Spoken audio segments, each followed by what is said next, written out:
발바닥이 타들어가는데. 아이가 웃고 있습니다. 혹한의 눈밭, 동자승의 소름 돋는 천일수행을 목격한 스님들은 그 자리에 얼어붙었다. 심저감의 겨울은 소리부터 얼어붙는다.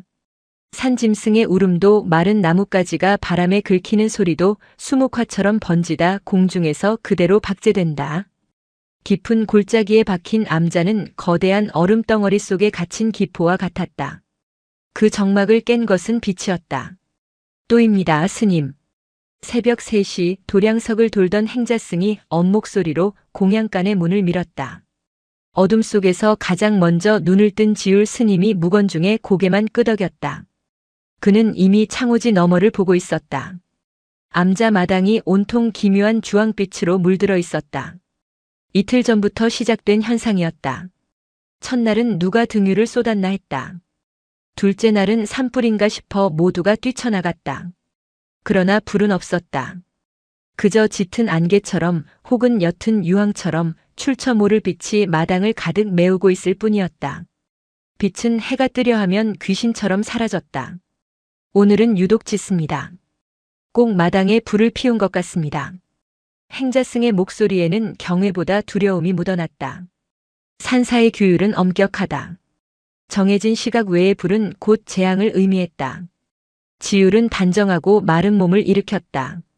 그의 수행복에는 한치의 주름도 없었다. 그는 심저감의 지율, 즉 계율을 관장하는 스님이었다. 그에게 이 기묘한 빛은 신비가 아니라 규율의 파괴였다. 모두 깨우게. 노스님께서는 참선을 깨우는 빛이라 하셨지. 지율이 차갑게 되뇌었다. 허나 나는 기강을 무너뜨리는 빛으로 보내. 어서. 대웅전을 지키는 늙은 개, 무구만이 끙끙거리며 꼬리를 감출 뿐 암자는 다시 분주해졌다. 스님들이 두꺼운 속옷을 껴입고 마당으로 나왔다. 열댓 명 남짓한 스님들은 모두 마당 한가운데를 바라보며 입을 다물었다. 빛은 마당 중앙에서 가장 짙었다. 마치 거대한 촛불 하나가 땅 밑에서 타오르며 빛을 뿜어내는 듯 했다. 하지만 발밑은 단단하고 차가운 흙바닥일 뿐이었다. 이게 대체 도깨비불인가? 수군거림이 번질 때 지율이 마당을 가로질렀다. 그는 빛의 근원지처럼 보이는 곳에 멈춰섰다. 그리고 허리를 숙여 흙바닥을 만졌다. 얼음장 같았다. 온기가 전혀 없었다. 빛은 실체가 없되 분명히 존재했다. 이상합니다. 지율이 중얼거렸다. 무엇이 이상한가, 지율? 등 뒤에서 노스님 무안의 목소리가 들렸다. 그는 암자에서 가장 오래된 소나무처럼 언제부터 서 있었는지 모르게 그곳에 있었다. 스님들이 황급히 합장했다. 노스님, 이 빛은 불길합니다. 사람의 마음을 흔들고 있습니다. 빛이 마음을 흔드는가, 마음이 빛을 따라 흔들리는가. 무안은 지팡이의 의지에 마당으로 내려섰다. 그는 주황빛을 한참 바라보았다. 깊게 펜주름 사이로 스민 빛이 그의 얼굴을 더욱 알 수 없게 만들었다. 참선을 깨우는 빛일 수도 잠든 이를 부르는 빛일 수도 있지. 그저 기이한 현상으로 치부하시기엔. 지율. 무안이 지율의 말을 잘랐다. 그대는 빛을 보지 않고 빛을 일으킨 자를 찾고 있구나. 그러니 빛이 보일 리가. 바로 그때였다. 가장 어린 사미승이 숨을 헐떡이며 달려왔다. 스님, 큰일입니다. 도명이가. 지율의 눈이 일순 날카로워졌다. 도명이가 왜? 방에 없습니다. 이부자리가 얼음장 같습니다. 도명. 7살배기 동자승. 닷새 전 암자에서 가장 떠들썩하게 눈병을 앓았던 아이다. 순간 모든 스님의 시선이 한 곳으로 향했다. 빛이 번져나오는 마당을 지나 암자 뒤편 얼어붙은 숲으로 이어지는 작은 길. 그곳의 흰 눈 위에 아주 작고 희미한 발자국이 찍혀 있었다. 지율은 더 이상 아무 말도 하지 않았다. 그는 창고로 달려가 횃대에 불을 붙였다. 노스님 무안의 만류도 듣지 않았다. 타오르는 횃불을 든 지율이 눈밭을 향해 달려나갔다. 횃불의 붉은 빛이 새벽의 기묘한 주황빛과 섞여들며 기괴한 그림자를 만들어냈다. 저 고집불통. 무안이 낮게 탄식하며 지팡이를 움켜쥐었다. 모두 따라가게. 아이가 길을 잃었으면 어쩌나. 스님들이 일제히 눈밭으로 뛰어들었다. 그들의 발소리는 깊은 눈에 파묻혀 메아리조차 남기지 못했다. 심저감의 겨울 새벽은 그렇게 침묵 속에서 가장 소란스럽게 밝아오고 있었다. 바람은 칼날이었다. 지율은 소못을 파고드는 냉기에 진저리를 쳤다. 산 아래 마을과는 공기부터 달랐다. 심저감은 해발 1300고지, 겨울이면 속세와 완벽히 격리되는 곳이었다. 횃불이 세차게 흔들렸다. 불티가 흩날리며 어둠 속의 눈을 잠시 밝혔다. 도명아, 도명아. 스님들의 목소리가 눈보라에 찢겨나갔다. 발자국은 분명했다. 아이의 작은 발자국. 어른의 보폭으로는 2걸음은 좋게 되는 거리를 성큼성큼 걸어간 듯 했다. 저 아이가 대체 어딜? 지율은 입술을 깨물었다. 도명. 그는 늘 문제였다. 말 수가 없는 것은 둘째치고 그 작은 아이는 어른의 눈을 하고 있었다. 슬픔도 기쁨도 없이 그저 빤히 응시하는 아이. 암자의 규율을 배우기보다 그저 구석에서 무언가를 쪼물딱거리거나 흙을 파헤치는데 몰두하던 아이. 지율은 도명이 마음에 들지 않았다. 수행자의 길은 맑고 투명해야 하거늘 저 아이는 짙은 먹물처럼 속을 알 수 없었다. 발자국은 암자 뒤편의 너른 터로 향하고 있었다. 스님들이 제사 전에 몸을 정화하기 위해 사용하던 공터였으나 겨울에는 무릎까지 눈이 쌓여 아무도 찾지 않는 곳이었다. 가파른 언덕을 반쯤 올랐을 때 지율은 우뚝 멈춰섰다. 그의 횃불이 무용지물이 되는 순간이었다. 저것이. 뒤따르던 스님들도 모두 그 자리에 얼어붙었다. 너른 공터. 수백 평은 됨직한 그곳이 온통 불바다였다. 하지만 그것은 재앙의 불이 아니었다. 일정한 간격으로 마치 바둑판 위에 돌을 놓듯 수백, 아니 1000개는 좋게 되어 보이는 작은 촛불들이 눈밭 위에 놓여 있었다. 차갑고 고요한 설원 위에서 1000개의 불꽃이 일제히 떨고 있었다. 그것은 인간이 만든 풍경이 아니었다. 장엄하고 기괴하며 동시에 신성했다. 암자 마당을 물들였던 주황빛은 바로 이 1000개 촛불의 빛이 눈구름에 반사되어 번진 것이었다. 그리고 그 불꽃의 바다 정확히 한가운데 아이가 서 있었다. 7살배기 동자승 도명. 아이는 누더기 같은 얇은 혹겹 옷 하나만을 걸치고 있었다. 더 놀라운 것은 아이가 맨발이라는 사실이었다. 그리고 아이는 수백 개의 불꽃 사이에서 한쪽 발을 들고 외다리로 서 있었다. 마치 학처럼. 도명아. 지율이 기겁하며 소리쳤다. 미친 짓이었다. 저 혹한의 맨발로 그것도 외다리로 눈밭에 서 있다니. 동상으로 발을 잘라내야 할지도 몰랐다. 스님들이 눈을 헤치며 공터로 달려들어갔다. 위험하다. 어서 이리 와. 정신 차려라, 도명아. 그러나 아이는 미동도 하지 않았다. 스님들이 10걸음 안쪽으로 접근했을 때 그들은 다시 멈춰 설 수밖에 없었다. 아이의 표정 때문이었다. 고통. 그것이 아이의 얼굴에 있어야 할 표정이었다. 발바닥이 얼어붙고 살이 찢어지는 고통. 추위에 온몸이 마비되는 고통. 하지만 도명의 얼굴에는 아무것도 없었다. 아니, 무언가 있었다. 그것은 이상하리만치 깊은 평온이었다. 아이는 눈을 감고 있었고 입가에는 희미한 미소까지 머금고 있었다. 마치 따뜻한 아랫목에서 가장 행복한 꿈을 꾸는 듯한 얼굴이었다.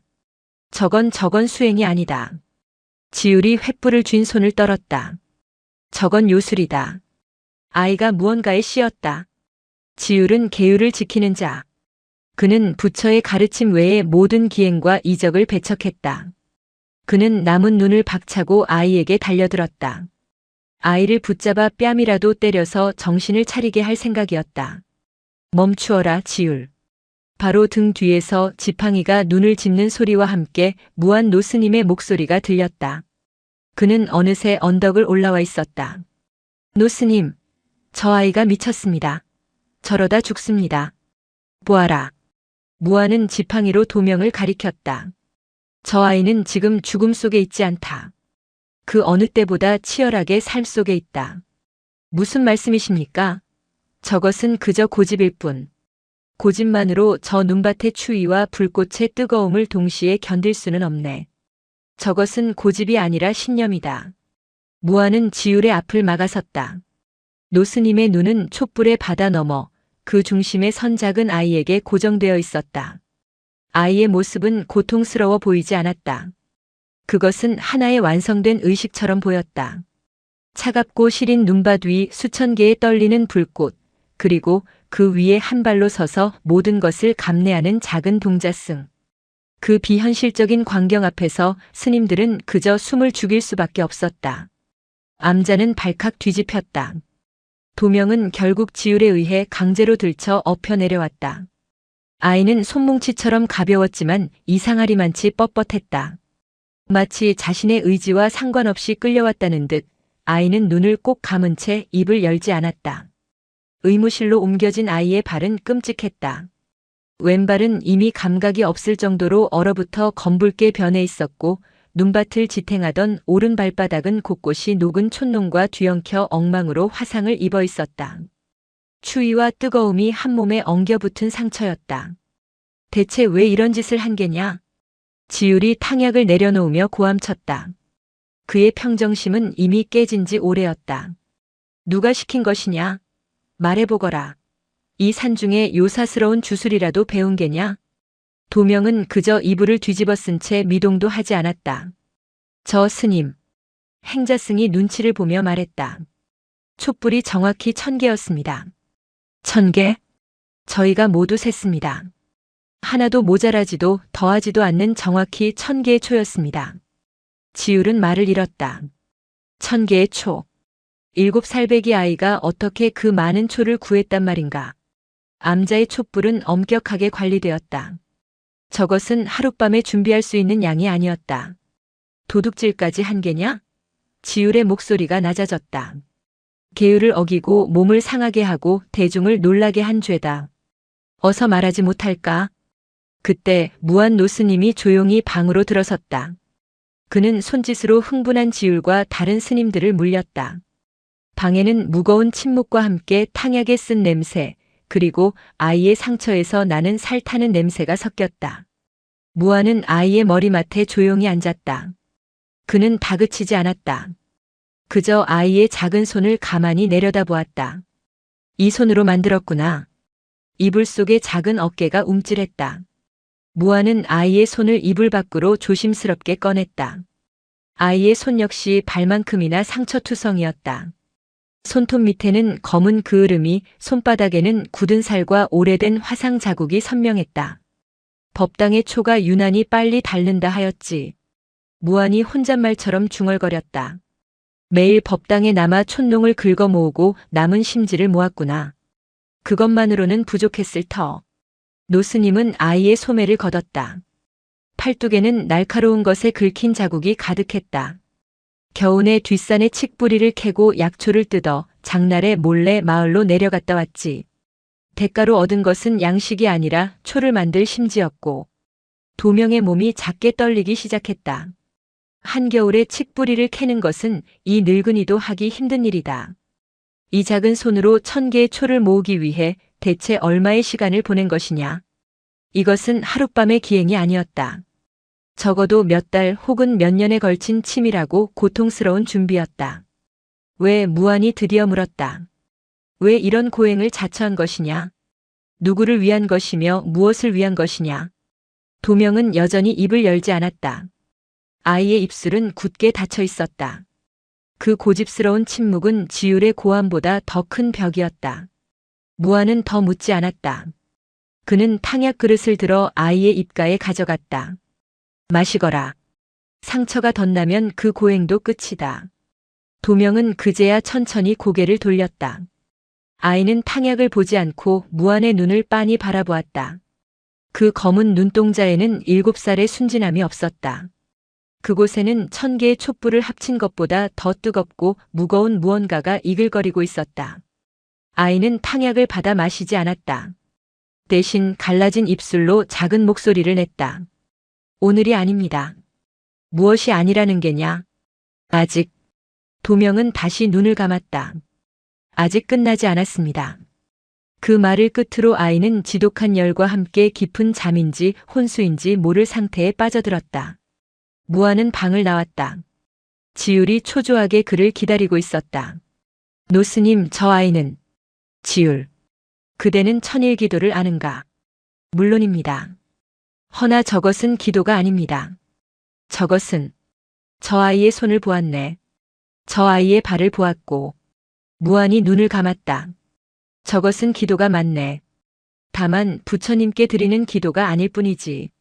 무한은 먼 산을 바라보았다. 눈은 그쳤지만 하늘은 여전히 무거웠다. 저 아이는 지금 자신의 온 생을 걸고 누군가와 약속을 지키고 있네. 그리고 우리는 그 약조의 마지막을 목격하고 있는 게야. 지율은 노스님의 말을 이해할 수 없었다. 그저 방 안에서 새어나오는 아이의 거친 숨소리가 심적함의 겨울바람 소리와 기묘하게 뒤섞여 귓가를 맴돌았다. 아이의 고행은 끝나지 않았다. 그것은 이제 막 시작된 것처럼 보였다. 도명은 사흘을 꼬박 앓았다. 몸은 불덩이 같았지만 아이는 끙끙 앓는 소리 한 번 내지 않았다. 그저 젖은 수건이 이마에 얹힐 때마다 미간을 찌푸렸다가 이내 모든 것을 포기한 듯 눈을 감을 뿐이었다. 그 침묵이 지율 스님을 더욱 초조하게 만들었다. 저것은 아이의 침묵이 아닙니다. 나흘째 되는 날 도명이 겨우 미움을 넘기기 시작했을 때 지율은 노스님 무안의 처소를 찾았다. 그는 잠을 자지 못해 눈이 붉게 충혈되어 있었다. 아이의 탈을 쓴 다른 무언가입니다. 7살배기가 어찌 그런 눈을 할 수 있습니까? 어찌 그런 고행을 감당한단 말입니까? 노스님, 저 아이는 마에 씌었습니다. 암자의 법도를 위해서라도 저 아이는 내보내야 한다, 그 말인가? 무아는 찻잔을 쓸며 나직이 물었다. 대중의 마음이 흔들리고 있습니다. 누군가는 도깨비 부리라 수군대고 누군가는 저 아이를 미륵의 화신이라도 되는 양 훔쳐봅니다. 둘 다 수행의 독입니다. 계율을 바로 세워야 합니다. 계율이란 무엇인가 지율. 그릇됨을 바로잡는 것입니다. 그럼 묻지. 저 아이의 무엇이 그릇되었는가? 무안이 찻잔을 들었다. 맑은 찬물에 노스님의 지친 얼굴이 비쳤다. 1000개의 초를 훔친 것인가, 제 몸을 상하게 한 것인가, 아니면 그저 우리가 이해할 수 없는 기도를 올린 것인가. 지율은 대답하지 못했다. 대답할 수 없었다. 저는, 그대는 두려운 게지. 무안이 찻잔을 내려놓았다. 그대의 잣대로 잴 수 없는 것을 마주했으니 두려운 게야. 그 두려움을 감추고자 계율이라는 칼을 휘두르려 하는 것이고, 두려운 것이 아닙니다. 나는 그날 밤 그대의 눈에서 자비가 아닌 공포를 보았네. 지율은 입술을 깨물었다. 그는 그날 밤 촛불의 바다 한가운데 서 있던 아이의 평온한 미소를 떠올렸다. 그것은 분명 인간의 것이 아니었다. 적어도 자신이 아는 인간의 범주를 벗어난 것이었다. 일단 기다리세. 언제까지 말입니까? 저 아이가 스스로 입을 열 때까지.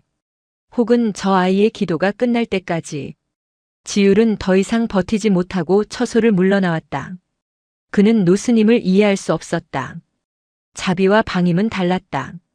그는 홀로 도명의 방으로 가지 않았다. 대신 암자에서 가장 후미진 곳, 겨울 장작을 쌓아두는 창고 뒤편으로 향했다.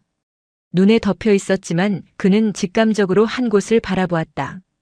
마른 나뭇더미를 치우자 썩은 석가래로 덮인 작은 지하광이 드러났다. 그것은 도명이 발견된 첫날 아이의 몸에서 풍겨나오던 냄새의 근원이었다. 지율은 덮개를 열었다. 안에는 지독한 그을음과 촛농 냄새가 진동했다. 아이가 몰래 드나든 흔적이 역력했다. 그곳은 도명의 비밀 공방이었다. 바닥에는 법당에서 훔쳐 모은 것이 분명한 반쯤 타다 남은 초 토막들이 산더미처럼 쌓여 있었다. 한쪽에는 말린 칡뿌리와 소나무 송진을 빻아 만든 조악한 심지 뭉치가 있었다. 그리고 아직 완성되지 못한 초 수십 개가 가지런히 놓여 있었다. 지율은 무릎을 꿇었다. 이것은 하루 이틀의 일이 아니었다. 그는 벽에 긁힌 무수한 금들을 보았다. 아이가 날짜를 센 흔적이었다. 980, 990.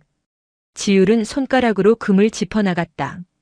띄엄띄엄 서툰 글씨로 숫자가 적혀 있었다.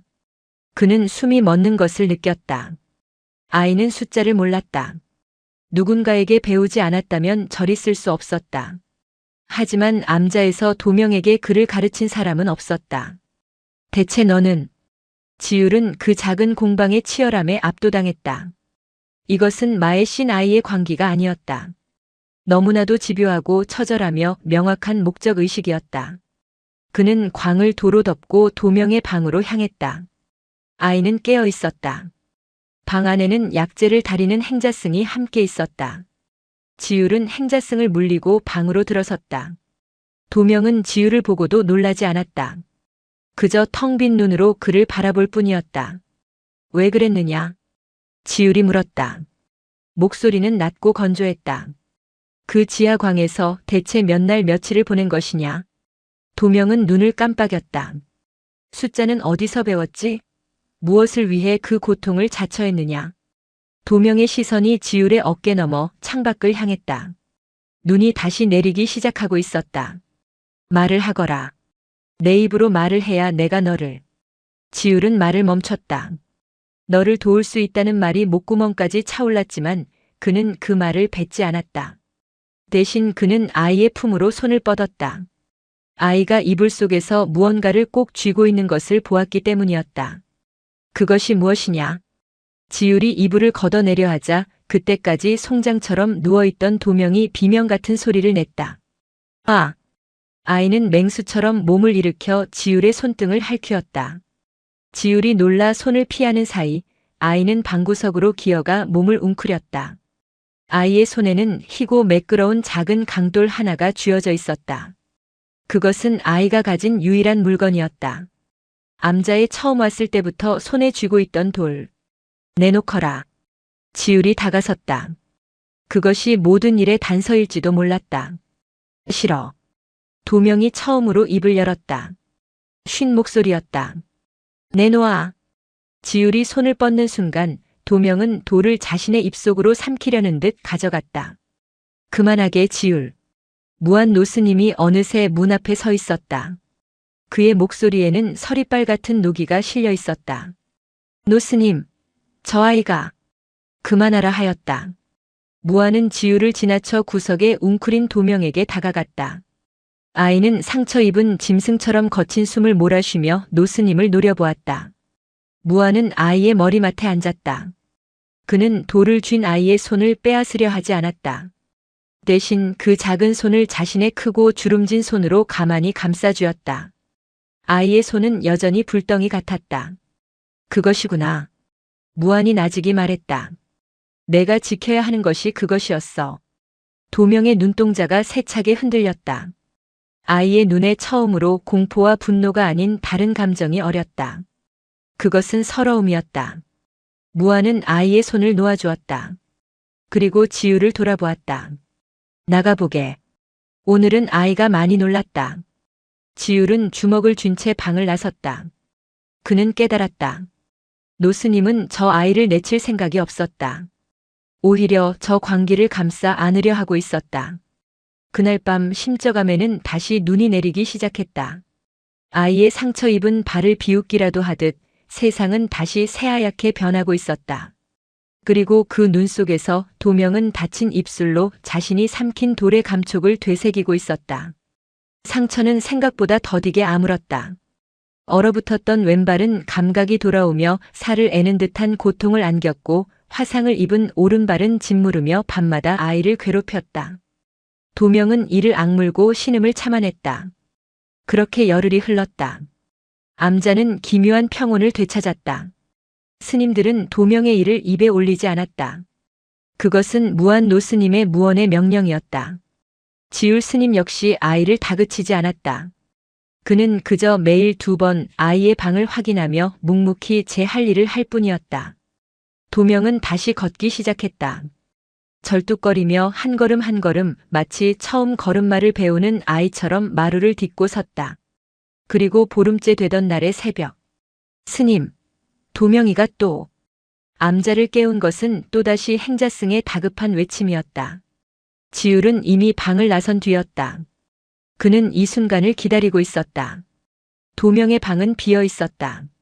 창문이 열려 있었고 차가운 새벽 공기가 방 안을 얼리고 있었다. 모두 뒤뜰로 가라. 이번엔 절대. 지율은 말을 끝맺지 못하고 눈밭으로 뛰어들었다. 지난번보다 눈이 더 깊었다.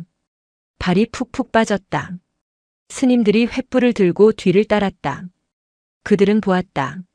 너른 공터 한가운데 도명이 무릎을 꿇고 앉아 있었다. 1000개의 초는 이미 그 자리에 있었다. 지난 열흘간 눈이 내렸음에도 아이는 그 사이사이 몰래 나와 촛불을 다시 세워둔 것이었다. 하지만 지금 아이는 불을 붙이지 못하고 있었다. 상처 입은 손은 덜덜 떨렸고 입김은 하얗게 얼어붙었다. 아이는 조악한 부싯돌을 쥔 손으로 젖은 심지를 필사적으로 내리쳤다. 불꽃은 튀지 않았다. 도명아! 지율이 소리치며 달려갔다. 아이의 발은 또다시 맨발이었다. 붕대가 풀어진 발에서 피가 배어나와 눈을 붉게 물들이고 있었다. 그만두어라. 정녕 내 목숨을 버리려 하는 게냐? 지율이 아이의 어깨를 붙잡아 돌렸다. 그 순간 도명은 지율의 손을 뿌리쳤다. 그리고 그 작은 가슴에서부터 끌어올린 짐승의 울부짖음 같은 소리를 토해냈다. 흐아! 그것은 말이 아니었다. 원망과 절망 그리고 모든 것을 포기할 수 없다는 처절한 절규였다. 아이는 울부짖으며 다시 부싯돌을 내리쳤다. 이것은 수행이 아니다. 이것은 자해다. 지율이 아이의 손에서 부싯돌을 빼앗으려 소리쳤다. 부처님은 내가 이러는 것을 원치 않으신다. 너를 낳아주신 부모님도. 싫어. 도명이 고개를 쳐들었다. 아이의 눈은 분노로 이글거렸다. 싫다. 싫어. 아이는 부모라는 말에 완전히 이성을 잃은 듯 했다. 아이는 지율의 다리를 붙잡고 물어뜯으려 했다. 지율이 놀라 뒷걸음질 쳤다. 저 아이가. 스님들은 차마 다가가지 못하고 그 광경을 지켜보았다. 한 아이의 집념이 어른들의 이성을 마비시키고 있었다. 모두 물러서게. 눈을 헤치는 소리와 함께 무한 노스님이 공터로 들어섰다. 그는 횃불도 들지 않았다. 그저 어둠 속에서 천천히 걸어 나왔다. 노스님, 위험합니다. 아이가 제정신이 아닙니다. 지율이 소리쳤다. 무한은 대답 없이 울부짖는 도명에게 다가갔다. 아이는 무한을 향해서도 이를 드러냈다. 무한은 아이의 앞에 쭈그리고 앉았다. 그는 도명과 눈을 맞추었다. 불이 붙지 않는 게냐?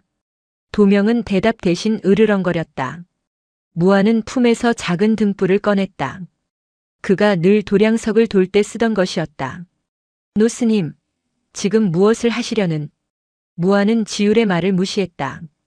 그는 등불을 열어 그 안에 작은 촛불을 꺼내 들었다. 그리고 도명이 그토록 불을 붙이려 했던 가장 가까이 있던 초의 심지에 그 불을 가져다 댔다. 파직하는 소리와 함께 작은 불꽃이 피어올랐다. 공터에 있던 모든 스님들의 숨이 멎었다. 지율은 자신의 눈을 의심했다. 노스님이 아이의 광기에 동조하고 있었다. 울부짖던 도명도 그 행동에 놀라 울음을 뚝 그쳤다. 1000개의 초 중 단 하나의 초가 어둠 속에서 타오르기 시작했다. 무한은 등불을 끄고 아이의 앞에 가부좌를 틀고 앉았다. 눈밭에 냉기가 그대로 올라왔지만 노스님은 미동도 하지 않았다.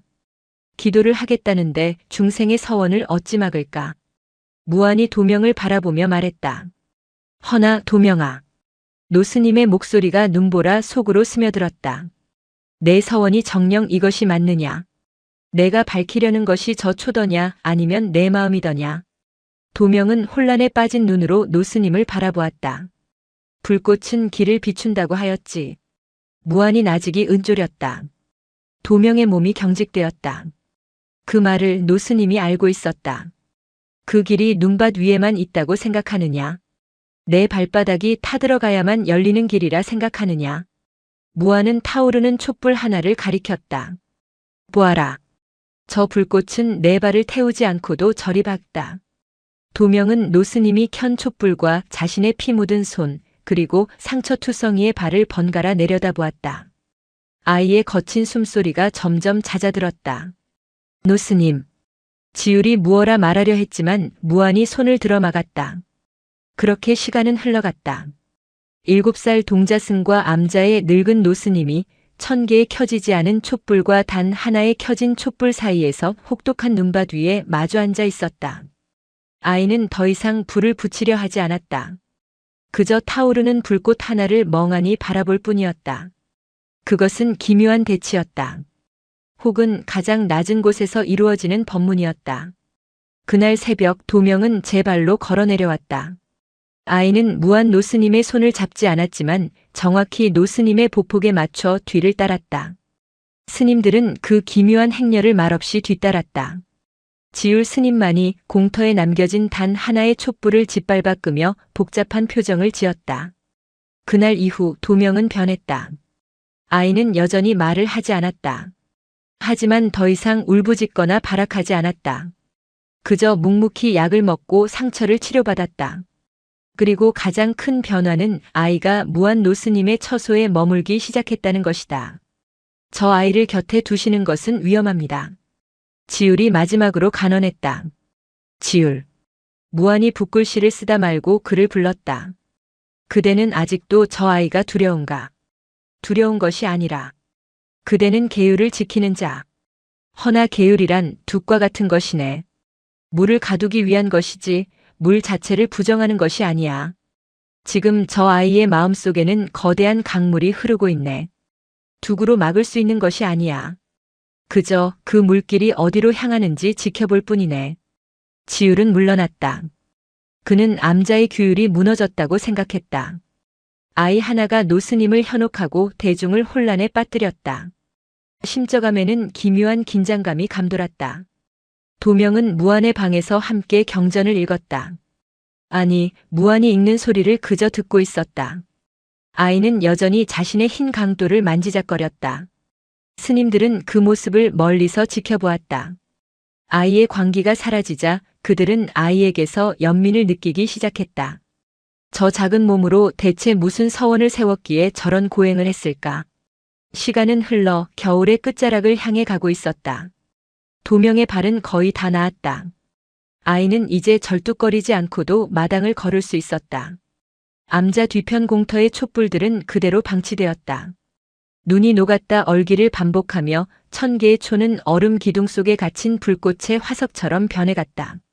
그러던 어느 날 밤, 열흘 만에 산이 울기 시작했다. 속세와 심적함을 잇는 유일한 길이 완전히 끊길 정도의 거대한 눈보라가 몰아쳤다.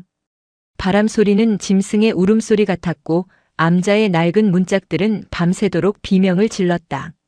스님들은 불안에 떨며 대웅전에 모여 기도를 올렸다. 이런 날씨에 산중에 고립된다는 것은 곧 죽음을 의미할 수도 있었다.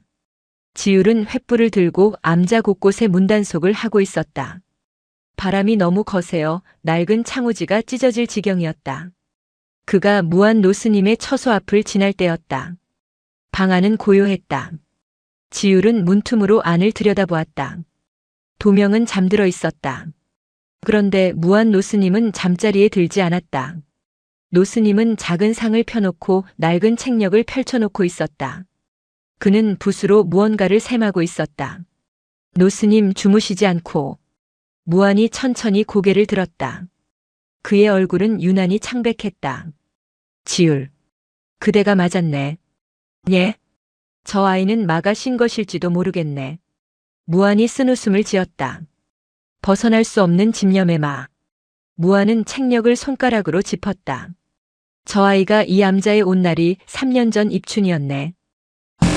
그리고 오늘이 노스님은 붓으로 한 날짜를 가리켰다. 아이가 암자에 온 지 999일이 되는 날이야.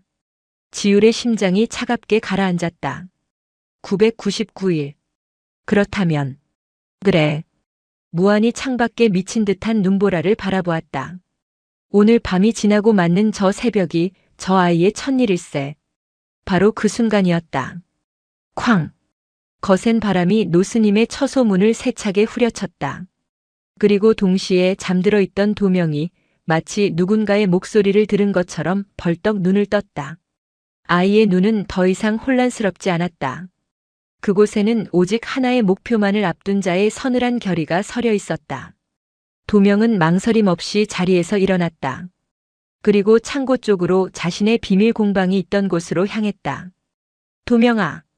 지율이 소리쳤지만 아이는 뒤도 돌아보지 않았다. 막아야 하네. 무한 노스님이 지팡이를 짚으며 일어섰다. 오늘 밤은 아니야. 저 눈보라 속으로 나가면 정말로 죽네. 지율은 암자의 종을 향해 달려갔다. 이 비상시국에만 울리는 종이었다. 모두 일어나라. 모두 일어나. 아이가 사라졌다. 저 눈보라 속으로. 종소리와 바람소리, 스님들의 고함소리가 뒤엉켰다. 심저감의 겨울밤은 천리를 기다려온 한 아이의 마지막 집념으로 인해 완벽한 혼돈에 빠져들고 있었다. 종소리는 울리지 못했다. 지율이 종각의 닭목을 쥐었을 때 쇠붙이가 얼어붙는 듯한 비명과 함께 거대한 바람이 지율의 몸을 밀어냈다.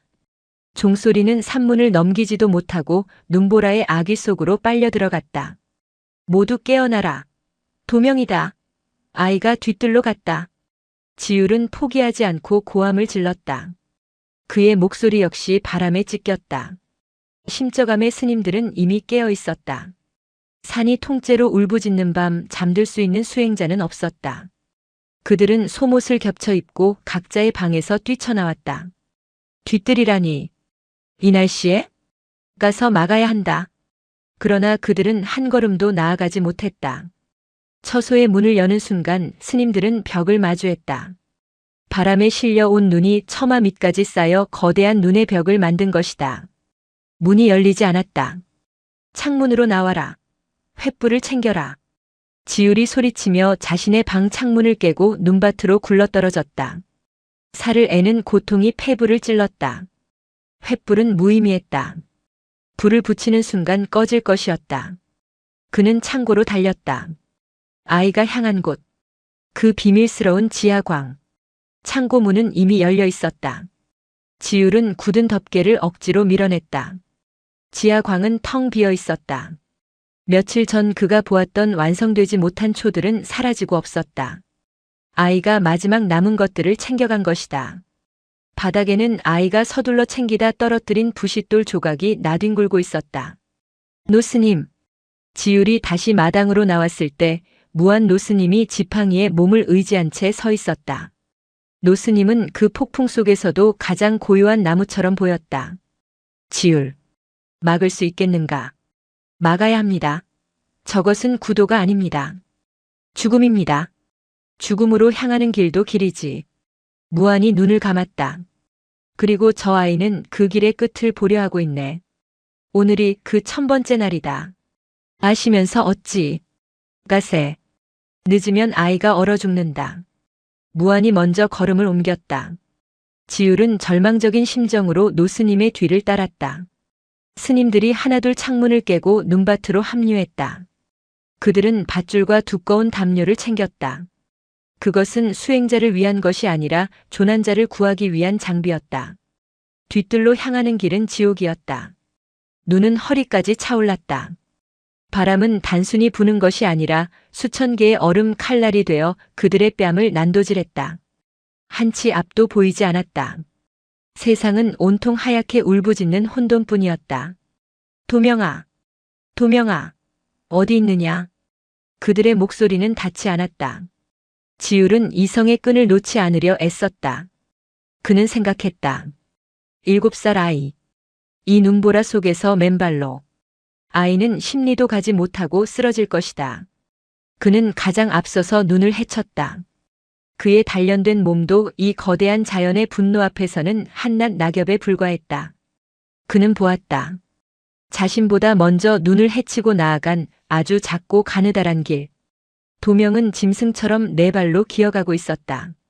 아이는 이미 인간의 걸음을 포기했다. 바람의 저항을 가장 덜 받는 자세로 그저 눈을 파헤치며 앞으로 나아갔다.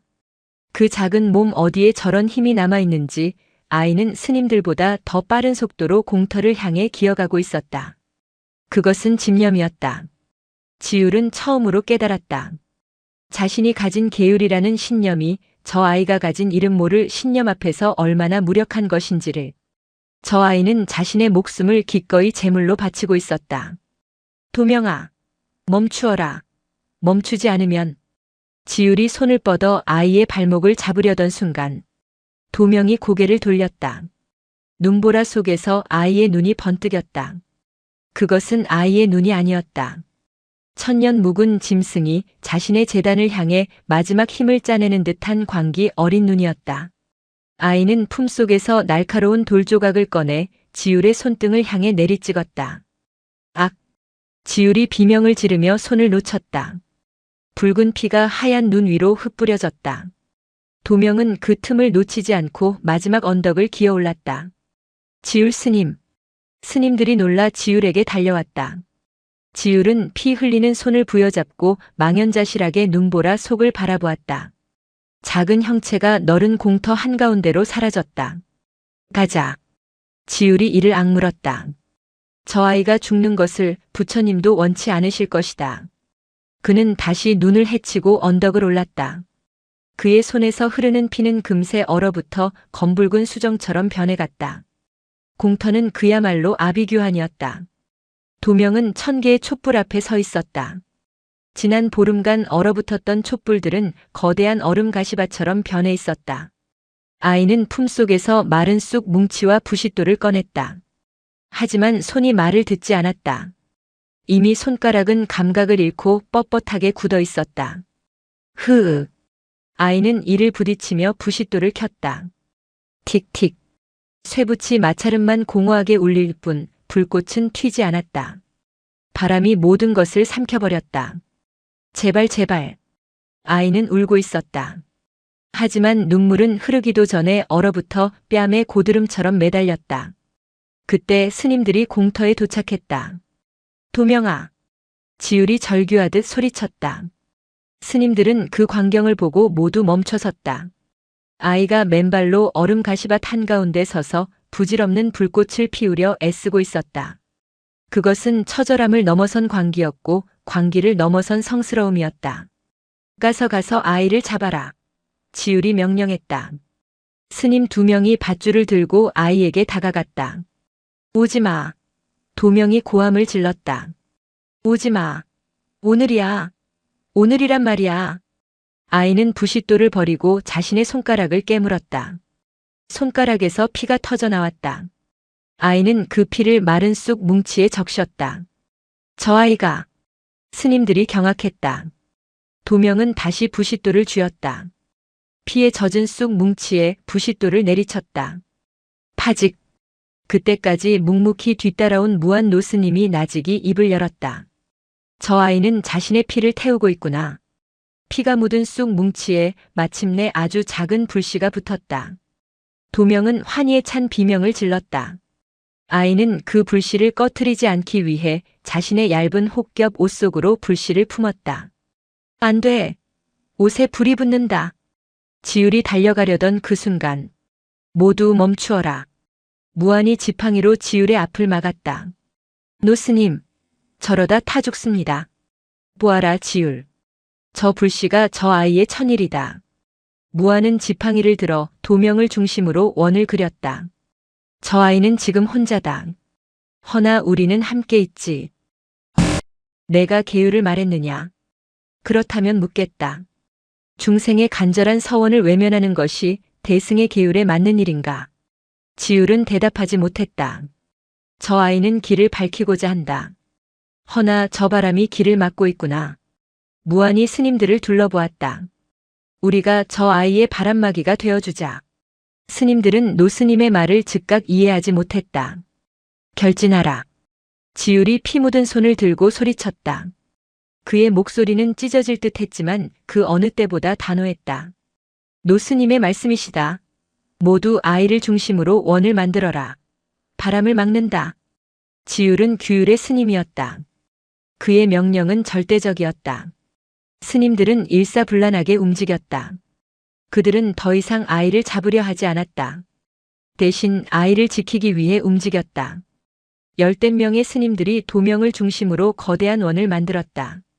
그들은 서로의 팔을 단단히 엮었다. 그리고 모두 바람이 불어오는 쪽으로 등을 돌렸다. 그것은 인간의 벽이었다. 후! 바람이 스님들의 등을 거세게 후려쳤다. 스님들은 이를 악물고 버텼다. 몇몇은 휘청거렸지만 옆에 도반이 쓰러지지 않게 붙잡았다. 순간 기적처럼 원의 중심은 고요해졌다. 거대한 폭풍 속 단 한가운데 지름 10걸음 남짓한 작은 공간만이 무풍지대가 되었다. 도명은 멍하니 스님들의 등을 바라보았다. 자신을 잡으러 왔던 스님들, 자신을 꾸짖던 스님, 그들이 지금 자신을 위해 거대한 벽이 되어 주었다. 도명아, 원의 바깥에서 지율이 고함쳤다. 내 서원이 무엇이든, 내 기도가 무엇이든, 오늘 여기서 끝을 보아라. 이 벽은 해가 뜰 때까지 버틸 것이다. 도명의 눈에서 뜨거운 눈물이 쏟아졌다. 얼어붙었던 눈물이 녹아내렸다. 아이는 엎드려 절을 했다. 하얀 눈밭에 자신을 지켜주는 스님들을 향해 작은 이마를 찧었다. 그리고 일어섰다.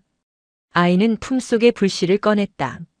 소못은 이미 가장자리가 검게 타들어가고 있었다. 아이는 불씨를 첫 번째 초의 심지에 가져다 댔다. 활활. 바람의 방해를 받지 않은 불꽃이 힘차게 피어올랐다. 도명은 그 촛불로 두 번째 초에 불을 붙였다. 두 번째 불꽃으로 세 번째, 네 번째 불꽃을 피워냈다. 아이의 상처투성이 손이 바쁘게 움직였다. 인간의 벽 안에서 얼어붙은 1000개의 가시밭이 하나둘 성스러운 불꽃의 바다로 변해가기 시작했다. 시간이 얼마나 흘렀을까? 스님들의 등은 이미 감각이 없었다. 눈보라는 그들의 등을 얼음 갑옷처럼 덮어버렸다. 그들은 살아있는 설인이 되어갔다. 지율은 자신의 손등에서 흐르던 피가 멈춘 것을 깨달았다. 피가 얼어붙은 것인지 상처가 얼어붙은 것인지 알 수 없었다. 하지만 아무도 대열을 이탈하지 않았다. 그들의 등 뒤에서 주황빛이 점점 더 밝아지고 있었다. 마침내 9,999번째 초에 불이 붙었다. 이제 마지막 하나가 남았다. 도명은 마지막 촛불을 들고 촛불의 바다 한가운데로 걸어 들어갔다. 그리고 그가 늘 하던 대로 얇은 혹겹옷을 입은 채 맨발로 그 자리에 섰다. 불꽃이 아이의 발목을 할글 듯 일렁였다. 아이는 마지막 1000번째 촛불을 눈밭 중앙에 꽂았다. 그리고 불을 붙였다. 화르륵. 1000개의 불꽃이 완성되었다. 폭풍의 눈 한가운데 1000개의 촛불이 일제히 타올랐다. 그 빛은 너무나도 밝아 스님들의 얼어붙은 등을 뚫고 하늘의 눈구름까지 주황빛으로 물들였다. 이틀 전 새벽 마당을 물들였던 그 빛의 실체였다. 도명은 그 1000개의 불꽃 한가운데서 천천히 한쪽 발을 들었다. 외다리. 그가 늘 하던 그 자세. 학처럼 고요하게. 아이는 눈을 감았다. 그 순간 지켜보던 무한 노스님은 숨을 삼켰다. 아이의 얼굴에서 광기는 사라져 있었다. 그곳에는 오직 천일의 기다림을 끝낸 자의 경건함만이 남아 있었다. 이제. 지율이 힘겹게 입을 열었다. 이제 되었다, 도명아. 내려오너라. 어서. 하지만 아이는 듣지 못했다. 아이는 이미 다른 세계에 가 있었다. 바로 그때였다. 크아.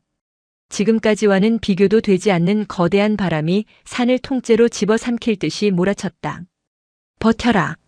지율이 고함쳤지만 소용없었다. 인간의 벽, 그 가장 약한 고리가 터져나왔다. 나이든 스님 한 명이 바람에 밀려 넘어졌고 팔짱이 풀리며 대열이 무너졌다. 쾅! 폭풍이 원의 중심을 그대로 강타했다. 1000개의 촛불이 일제히 한쪽으로 나부꼈다. 그리고 넘어진 촛불 수십 개가 도명이 디디고 선 외발을 향해 덮쳤다. 안 돼! 스님들이 일제히 비명을 질렀다. 치익! 녹은 촛농과 불꽃이 아이의 여린 발바닥과 발등을 그대로 덮쳤다. 살이 타는 끔찍한 소리와 함께 연기가 피어올랐다. 지율은 눈을 질끈 감았다. 아이의 끔찍한 비명을 기다렸다. 그러나 아무 소리도 들리지 않았다. 지율이 경악하며 눈을 떴다. 아이는 도명은 비명을 지르지 않았다. 자신의 발이 불타고 있는 그 순간 아이는 오히려 웃고 있었다. 그것은 미친 웃음이 아니었다. 고통을 초월한 웃음도 아니었다. 그것은 갓 태어난 아이가 어미를 만났을 때 짓는 세상에서 가장 순수하고 완전한 기쁨의 미소였다. 무언가 간절하고 간절했던 마음이 마침내 이루어지는 순간의 표정이었다. 아! 지율이 그 자리에 주저앉았다. 스님들이 아이를 구하기 위해 달려가려던 그 순간 무한 노스님이 지팡이로 그들을 막았다. 멈추어라. 노스님의 목소리는 눈물에 젖어 떨리고 있었다. 아무도 저 아이의 기도를 방해하지 말거라. 무한은 그 표정을 알아보았다. 그것은 인간이 인간에게 가질 수 있는 가장 절대적인 마음. 누군가를 향한 자신의 모든 것을 기꺼이 불태우는 완전한 사랑에서만 나오는 표정이었다.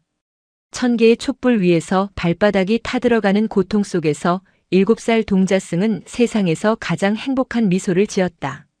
그리고 그 빛은 폭풍 우치는 하늘을 뚫고 어딘가로 향하는 듯 했다.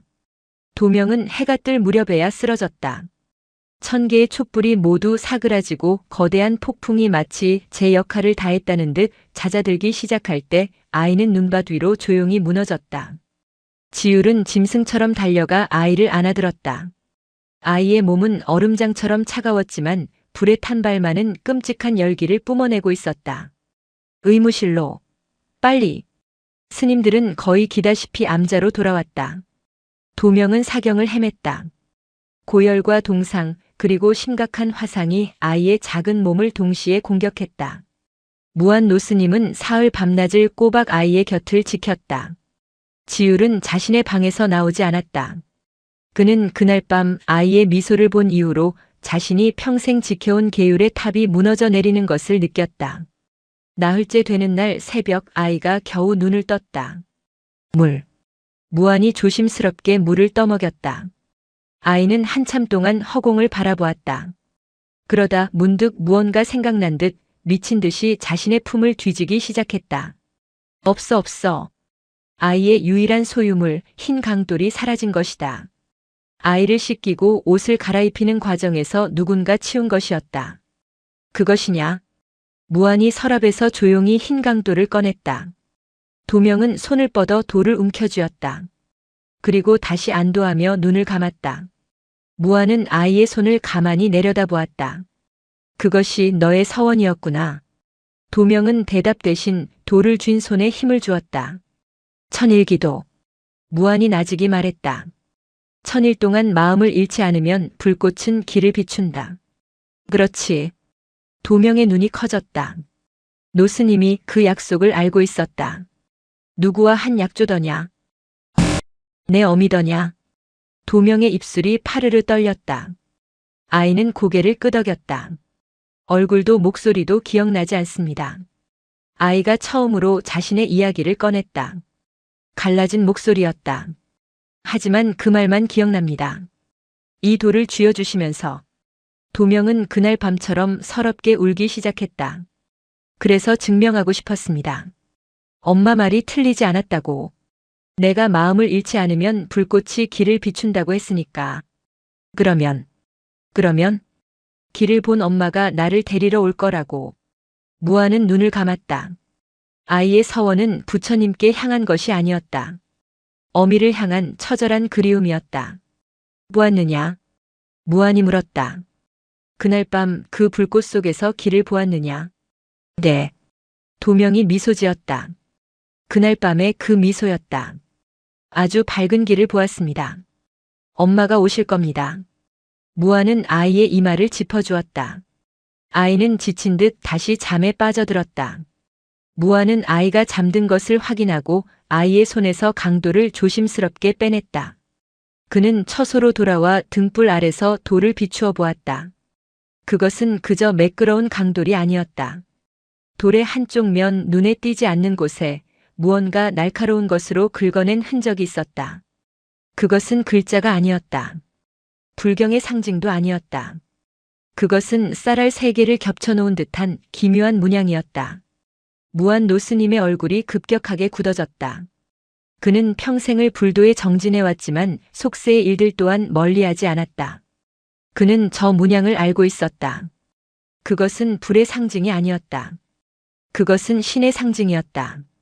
정확히는 산자와 죽은 자의 길을 잇는다고 믿는 오래된 무속의 신표였다. 무한은 서가 깊은 곳에서 먼지 쌓인 책 한 권을 꺼냈다. 암자의 역사를 기록한 책이 아니었다. 이 산 인근의 민속과 비기를 모아둔 금서에 가까운 책이었다. 그는 책장을 넘기다 한 곳에서 멈췄다. 신모의 길닦음. 책에는 이렇게 적혀 있었다. 강신무가 자신의 모든 실력을 잃거나 혹은 죽음에 임박했을 때 자신의 대를 이을 아이에게 마지막 비수를 건드라. 아이에게 신표를 쥐어주고 1000일 동안 산자의 고통으로 죽은 자의 길을 닦게 한다. 1000일의 고행이 끝나는 날 불꽃이 길을 밝히면 어미의 신은 아이에게로 건너온다. 무안의 손이 덜덜 떨렸다. 불꽃은 길을 비춘다.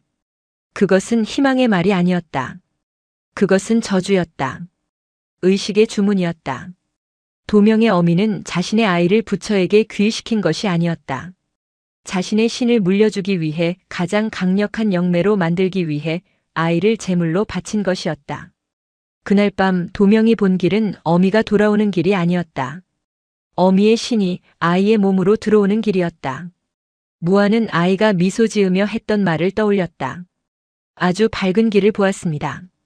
노스님은 마당으로 비틀거리며 걸어 나왔다. 눈은 그쳤지만 하늘은 여전히 잿빛이었다. 저런 잔인한. 도명은 기도를 한 것이 아니었다. 지난 3년간 자신의 몸을 그릇 삼아 1000일 동안 강신의 제물로 바친 것이었다.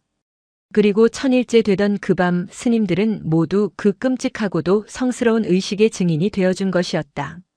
도명은 잠들어 있었다. 사흘간의 사투 끝에 찾아온 잠은 그러나 평온해 보이지 않았다. 아이의 얼굴은 핏기가 가신 밀랍 인형 같았다. 끔찍한 화상을 입은 발은 두꺼운 붕대에 감겨 있었지만 그 고통조차 아이의 깊은 잠을 깨우지는 못하는 듯 했다. 무안 노스님은 등불 아래서 젖은 책장을 말리고 있었다.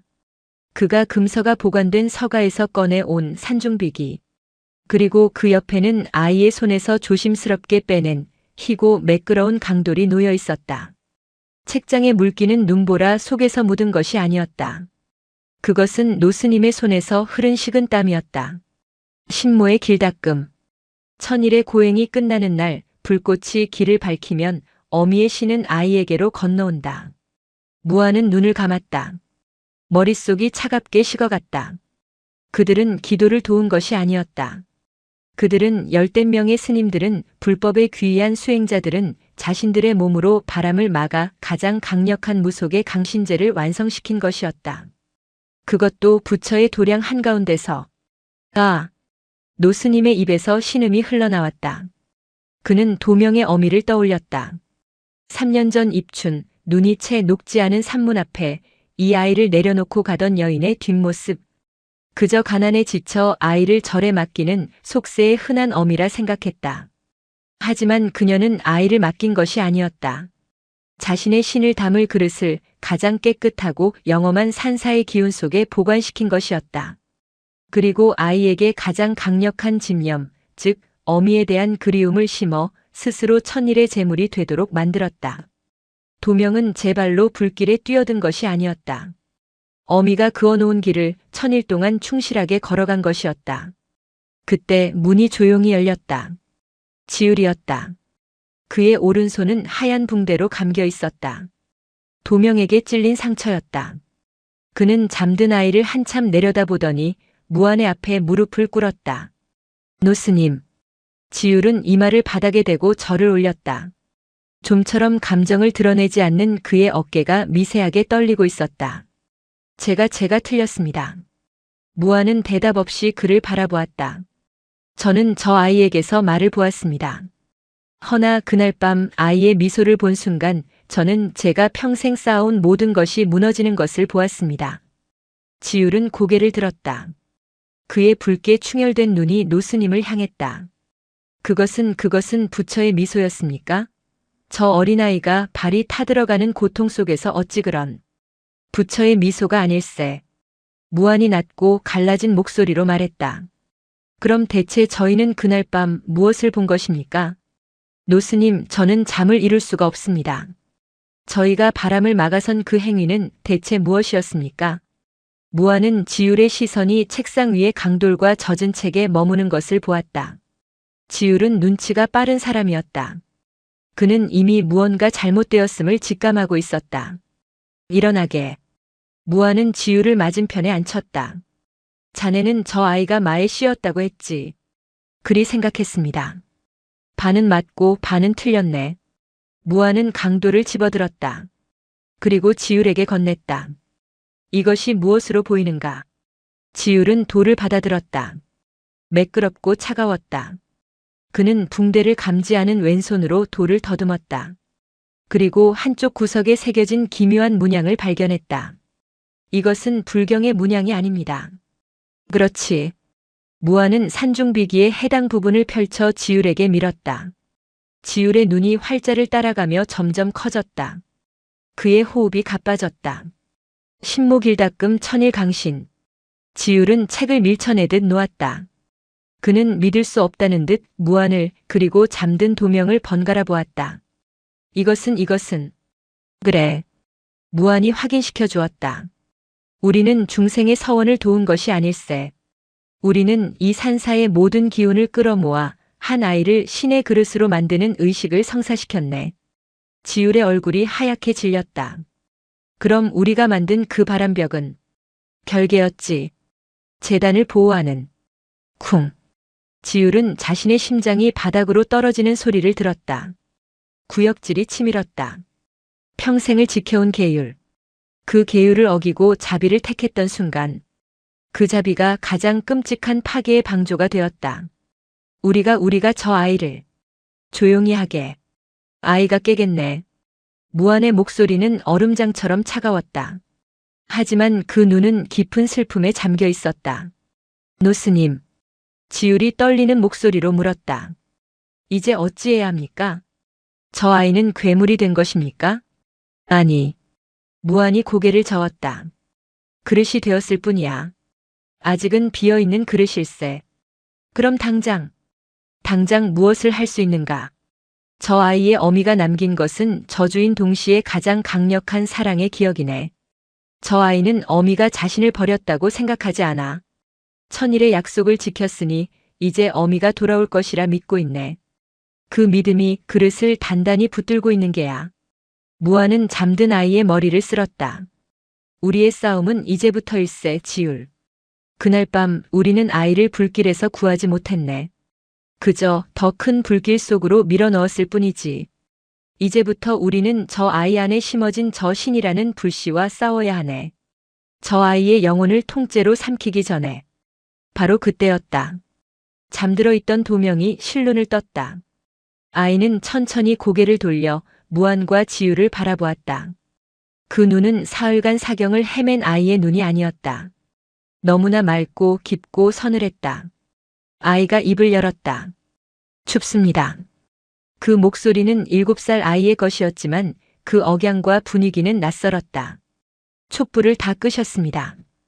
도명은 잿더미가 된 공터를 보지도 않고 그곳의 상황을 정확히 읊고 있었다. 1000개의 길이 다시 어두워졌습니다. 지율은 자신도 모르게 합장한 손에 힘을 주었다. 그는 깨달았다. 저 아이는 더 이상 자신들이 알던 도명이 아니었다. 심적암의 겨울은 더디게 물러갔다.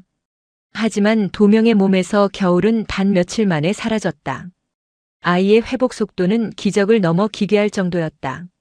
끔찍한 화상을 입었던 발은 열흘 만에 3살이 돋아났다. 피부는 갓난 아기처럼 희고 얇았지만 흉터는 기묘한 문양처럼 마치 불꽃이 발등을 감싸고 올라간 듯한 형태로 아물었다. 아이는 더 이상 절뚝거리지 않았다. 얼어붙었던 왼발 역시 완벽하게 돌아왔다. 아이는 심지어 그 혹독한 고행을 치르기 전보다 더 건강해 보였다. 변한 것은 그뿐만이 아니었다. 도명아, 볕이 좋다. 밖에서 무한 노스님이 방으로 들어섰을 때 도명은 경전을 읽고 있었다. 아이는 암자에 온 이후로 글을 배운 적이 없었다. 하지만 지금 아이는 무한조차 해독하기 힘든 범어 경전을 막힘없이 읽어내리고 있었다. 소리가 시끄럽습니다, 노스님. 무슨 소리 말이냐? 돌이 구르는 소리, 물이 우는 소리, 나무가 살려달라 비는 소리. 도명은 경전에서 눈을 떼지 않은 채 말했다. 봄이 오고 있습니다. 산이 잠에서 깨고 있습니다. 그래서 시끄럽습니다. 무한은 마른 침을 삼켰다. 아이가 말하는 것은 속세의 소음이 아니었다. 그것은 산의 소리였다. 암자의 스님들은 도명을 피하기 시작했다. 처음 며칠간 스님들은 자신들이 목격한 기적 혹은 광기를 경외했다. 하지만 아이가 변하기 시작하자 그 경외는 본능적인 두려움으로 바뀌었다. 공양간에 서였다. 한 행자승이 근심 어린 표정으로 나무를 다듬고 있었다. 도명이 그 곁으로 다가왔다. 근심할 것 없습니다. 도명아, 마을에 내려간 누이는 오늘 밤 돌아오지 못합니다. 허나 산사태는 누이를 비켜갔습니다. 내일 해가 뜨면 흰새가 길을 알려줄 것입니다. 행자승은 들고 있던 칼을 떨어뜨렸다. 그는 마을에 간 누이가 어제 저녁부터 연락이 끊겼다는 사실을 아무에게도 말하지 않았다. 다음 날 행자승의 누이는 무사히 돌아왔다. 그녀는 간밤에 산사태로 길이 끊겨 객점에서 묵었고 아침에 길을 잃고 헤매다 유난히 자신을 따라오던 흰꿩을 따라와 절에 도착했다고 울면서 말했다. 스님들은 이제 도명을 아이로 보지 않았다. 그들은 도명을 무언가 다른 것으로 대했다. 그릇. 노스님이 말씀하신 그 그릇이었다. 오직 지율만이 도명을 피하지 않았다. 그는 자신의 죄책감을 아이를 지키는 행위로 갚으려 했다. 그는 도명의 곁을 그림자처럼 맴돌았다. 무엇을 찾으십니까? 어느 날 경전을 살피던 지율에게 도명이 물었다. 아무것도 아니다. 아니. 도명이 지율의 손을 빤히 바라보았다. 붕대는 풀었지만 흉터가 붉게 남아 있었다. 제 돌에 벤 상처를 보시는군요. 지율은 숨을 멈췄다. 그 돌은 스님을 벤 적이 없습니다. 스님의 마음이 급하여 스스로 돌에 벤 것입니다. 스님의 계율이 스님을 벤 것입니다. 7살 아이가 할 수 있는 말이 아니었다. 그것은 선문답이었다. 지율은 도명의 눈을 바라보았다. 그 맑고 서늘한 눈동자. 그 안에는 더 이상 어미를 기다리는 아이의 절박함이 없었다. 그곳에는 천년의 세월을 담은 듯한 깊이를 알 수 없는 심연만이 존재했다. 너는 지율이 힘겹게 입을 열었다. 너는 도명이가 맞느냐? 도명은 처음으로 희미하게 웃었다. 그날 밤 불꽃 위에서 지었던 그 미소와 닮아 있었다. 도명은 제 이름입니다, 스님. 아이는 자신의 가슴을 가리켰다. 그리고 이 안에 제 어머니가 계십니다. 저는 이제 혼자가 아닙니다. 아이는 그것을 어머니라 불렀다. 지율은 깨달았다. 아이는 자신이 무엇이 되었는지 몰랐다. 아이는 그저 천일의 기도가 응답받아 어미의 영혼이 자신과 함께하게 되었다고 굳게 믿고 있었다. 그 믿음, 그 순수한 그리움이 신을 단단히 붙들고 있는 족쇄였다. 그날 밤 지율은 무안을 찾아갔다. 노스님, 저대로 둘 수는 없습니다. 저것은 아이를 좀먹고 있습니다. 나도 안 해. 불법의 힘으로 퇴마를. 어찌 어미를 그리는 자식의 마음을 퇴마라 할 수 있겠는가. 무안이 버럭 소리쳤다. 그 신이라는 것은 도명의 가장 순수한 효심과 그리움을 먹고 자라고 있네. 그것을 강제로 떼어내려 하면 신만 떠나는 것이 아니라 도명의 영혼까지 함께 찢겨나갈 게야. 그럼 어찌해야 합니까? 저렇게 아이가 아닌 존재로 변해가는 것을 지켜만 보란 말씀이십니까? 무안은 창밖을 바라보았다. 얼음이 녹고 있었다. 처마 끝에서 낙숫물이 떨어졌다. 봄이 오고 있네. 만물이 깨어나는 때지. 노스님의 목소리에 깊은 우려가 서렸다. 저 아이 안에 그것도 함께 깨어나고 있어. 지금은 그저 아이의 목소리를 빌려 말하고 아이의 눈을 빌려보는 정도겠지. 허나 무안은 말을 잇지 못했다. 허나 그 그릇이 감당하지 못할 힘을 쓰기 시작하면 그땐 그릇이 깨어지고 말 걸세. 봄이 오고 있었다. 그리고 그것은 심저감의 또 다른 재앙의 시작을 알리는 신호탄이었다. 봄은 해빙과 함께 왔다. 그리고 해빙은 산사태를 몰고 왔다. 겨우내 얼어붙었던 땅이 녹아내리며 심저감 뒤편의 산비탈이 위태롭게 울기 시작했다. 쿠르르 쿠르르. 낮은 짐승의 울음 같은 소리가 밤낮으로 들려왔다. 위험합니다. 뒤뜰의 장작을 모두 옮겨야 합니다. 공양간 뒤편의 축대가 불안합니다. 스님들은 불안에 떨며 무너지는 흙더미를 막기 위해 분주히 움직였다. 겨울의 고립이 눈보라 때문이었다면 봄의 고립은 진흙과 바위 때문이었다. 지율은 스님들을 지휘하며 축대를 보수하고 있었다. 그때였다. 스님, 큰일입니다. 행자승 하나가 사색이 되어 달려왔다. 도명이가 산비탈로 가고 있습니다. 뭐라고? 지율은 들고 있던 삽을 내던지고 달려갔다. 그가 가장 우려했던 일이었다. 도명은 며칠 전부터 산이 시끄럽다며 잠을 잘 수가 없다고 중얼거렸다. 도명은 그곳에 있었다. 스님들이 위태롭다고 접근조차 피하는 금방이라도 무너져 내릴 듯한 산비탈의 바로 아래. 아이는 그날 밤에 혹겹옷이 아닌 두툼한 속옷을 입고 있었다. 하지만 그 모습은 여전히 위태로웠다. 도명아, 위험하다. 이리 오너라. 지율이 소리쳤다. 쿠르르르릉. 그때 산이 거대하게 울었다. 지율의 발밑이 흔들렸다. 스님들이 비명을 질렀다. 산비탈의 일부가 거대한 흙과 바위 덩어리가 되어 암자 쪽으로 쏟아져 내리기 시작했다. 정확히는 도명이 서 있는 곳을 향해서였다. 피해. 지율이 몸을 날리려던 순간 도명은 피하지 않았다. 아이는 쏟아지는 흙더미를 향해 두 팔을 벌렸다. 마치 그것을 막아서려는 듯이. 아니, 막아서는 것이 아니었다. 아이는 흙더미를 향해 알 수 없는 말을 쏟아내기 시작했다. 그것은 경전의 구절이 아니었다.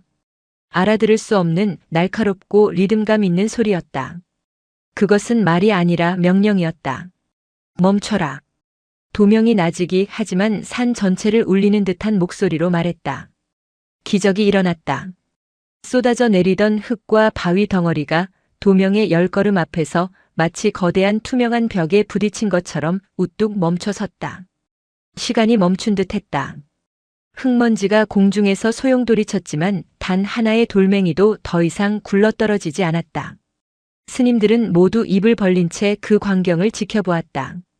이것은 인간의 영역이 아니었다. 지율은 보았다. 도명의 어깨가 가늘게 떨리고 있었다. 아이는 두 팔을 벌린 채 보이지 않는 무언가와 사투를 벌이고 있었다. 산이. 도명이 힘겹게 숨을 몰아쉬며 말했다. 산이 배가 고프다고. 도명은 고개를 돌려 겁에 질린 스님들을 바라보았다. 그 눈은 더 이상 서늘한 심연이 아니었다. 그곳에는 분노 혹은 알 수 없는 갈증에 찬 붉은 기운이 감돌고 있었다. 재물이 필요하다. 그 말을 끝으로 도명의 몸이 꺾이듯 앞으로 쓰러졌다. 콰르르릉. 도명이 쓰러지자마자 아이를 막고 있던 보이지 않는 벽이 사라졌다. 산사태가 다시 쏟아져 내렸다. 도명아. 지율과 무안이 동시에 아이를 향해 몸을 날렸다. 흙더미가 아이를 덮치기 직전 지율이 아이를 끌어안고 옆으로 굴렀다. 거대한 바위가 방금 전까지 아이가 서 있던 자리를 덮쳤다.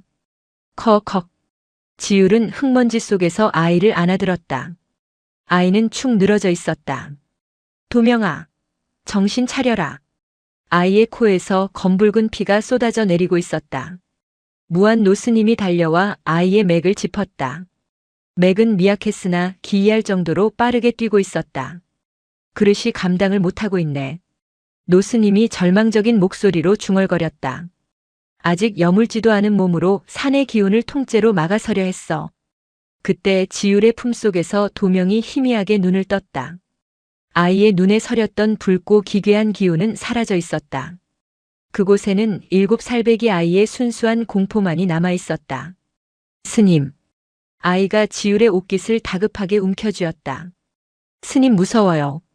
아이의 목소리는 3년 전 처음 절에 왔을 때 울던 그 목소리였다. 머릿속이 너무 시끄러워요. 누가 자꾸 말을 해요. 멈추게 해주세요. 도명은 울부짖었다. 엄마 보고 싶어요. 이게 아닌데.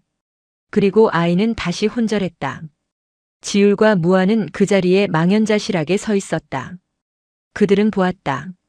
신은 아이의 가장 깊은 욕망을 먹고 자라났지만 그 신의 거대한 힘은 이제 막 아이의 순수한 영혼을 찢어밟기기 시작했다. 도명은 자신이 불러들인 존재에게 자신의 몸과 마음을 통째로 먹히고 있었다. 무섭습니다. 스님 멈추게 해주십시오. 도명의 울부짖음은 심저감 전체를 뒤흔들었다. 그것은 산사태의 굉음보다 더 스님들의 마음을 무겁게 짓눌렀다. 아이는 신을 받은 것이 아니었다. 신에게 먹히고 있었다. 도명은 다시 깊은 혼수 상태에 빠졌다. 아이의 숨은 얕았고 몸은 얼음장처럼 차가웠다가 불덩이처럼 뜨거워지기를 반복했다. 아이의 몸 안에서 그릇을 차지하려는 신과 그저 어미를 그리워했던 아이의 영혼이 마지막 사투를 벌이고 있었다. 무한 노스님은 침상에 누운 아이의 손을 쥐었다. 지율 스님은 방 한쪽 구석에서 차가운 바닥에 가부좌를 튼 채 미동도 하지 않았다. 그는 자신이 그날 밤 바람을 막아서는 결진을 명했던 것을 뼈저리게 후회했다. 내가 저 아이를 저리 만들었소. 지율이 마침내 입을 열었다. 칠흑 같은 어둠 속 그의 목소리는 쇳소리처럼 갈라져 나왔다. 내가 계율을 버리고 자비를 택했다 여겼으나 그것은 교만이었습니다. 나는 그저 내가 이해할 수 없는 힘 앞에서 두려웠던 것입니다. 그 두려움을 감추고자 노스님의 뜻을 따른다며 결국 저 아이를 산 제물로 바치는 의식에 동참한 것입니다. 지율. 저는 파계승입니다. 부처의 도량에서 부처의 법이 아닌 이질적인 신을 불러들이는데 일조했습니다. 저 아이가 어찌 되든 저는 지율. 무한히 지팡이로 바닥을 내리쳤다. 탁 하는 날카로운 소리가 방안을 울렸다. 그대의 죄책감 누리는 거기까지 하게. 그대의 자책이 지금 저 아이의 숨을 한 뼘이라도 늘려줄 수 있는가. 무한의 눈은 분노로 타오르고 있었다. 그것은 지율을 향한 분노가 아니었다. 우리는 선택의 기로에 섰네. 저 아이를 살릴 것인가 아니면 저 아이 안의 신을 죽일 것인가. 그것이 어찌 다른 말입니까? 저 신이라는 것이 아이를 좀먹고 있습니다. 당장 몰아내야 합니다. 어찌 몰아낼 것인가? 무한히 반문했다. 법력으로? 경전의 힘으로? 지율, 저 신은 아이의 가장 순수한 그리움을 자양분으로 삼아 천일 동안 자라났네. 저 신을 강제로 떼어내는 순간 저 신의 근간이 되는 아이의 마음까지 통째로 찢겨나갈 게야. 신은 사라지겠지만 도명이는 텅 빈 껍데기만 남게 될 걸세. 지율은 말을 잃었다. 그것은 아이의 영혼을 죽이는 일이었다. 그럼 어찌해야 합니까? 이대로 저 아이가 저 신에게 완전히 잠식당하는 것을 지켜만 보란 말씀이십니까? 길은 하나뿐이야. 무한은 자리에서 일어났다. 그는 창을 열었다. 아직 어둠이 가시지 않은 새벽 비틀거렸던 산비탈이 흉측한 상처처럼 입을 벌리고 있었다. 저 신은 산의 노여움과 닮아있네. 배가 고프다 하였지. 재물이 필요하다 하였어. 그것은 힘을 썼고 그릇인 도명이가 감당하지 못하자 더 큰 힘을 원하고 있네. 그것은 지금 도명의 몸을 버리고 더 큰 재물을 원하고 있어. 무한은 암자 전체를 둘러보았다. 이 암자 전체, 아니 이 산 전체를 제물로 삼으려 할지도 모르지. 그 말과 동시에 쿠르르 하고 다시 땅이 울었다. 바로 그때였다. 엄마. 침상에서 도명이 신음소리를 냈다. 아이는 눈을 감은 채 무언가에 홀린 듯 몸을 일으켰다. 도명아. 지율이 아이에게 다가가려 했지만 무한히 그의 팔을 막았다. 보게. 도명은 잠든 사람처럼 몽유병 환자처럼 방에서 걸어나갔다. 아이의 발은 지난 겨울의 상처가 기묘한 불꽃 문양으로 아로새겨진 바로 그 맨발이었다. 아이는 비틀거리며 마당을 가로질렀다.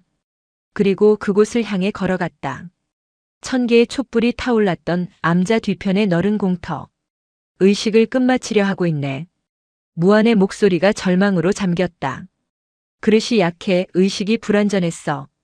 이제 아이의 생명력 전부를 태워 저 자신을 온전히 드러내려 하고 있네. 저것이 완성되면 도명이는 사라지네. 막아야 합니다.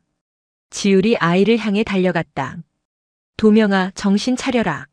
그 길은 죽음의 길이다. 지율이 아이의 어깨를 붙잡아 돌렸다.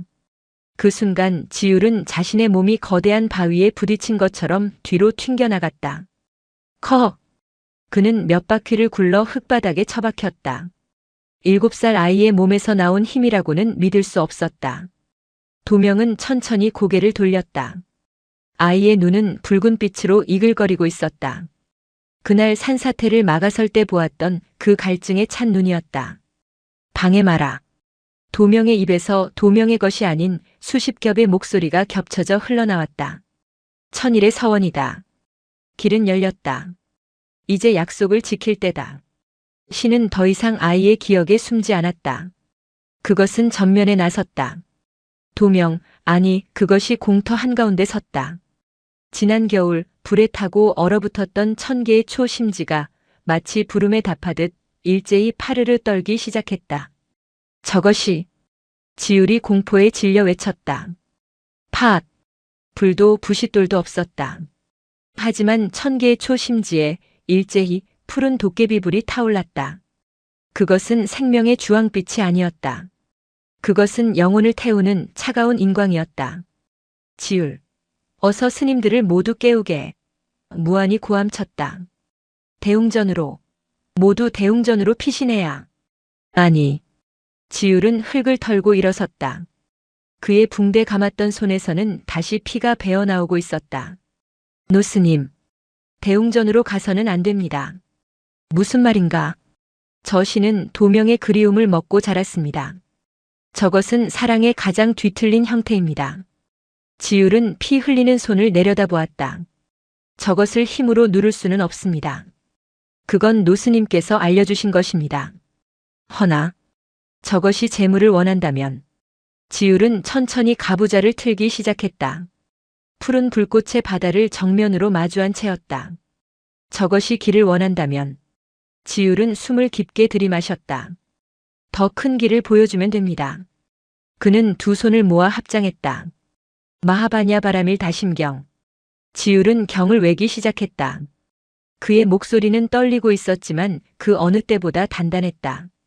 푸른 불꽃 속에 그것이 지율을 바라보며 비웃었다.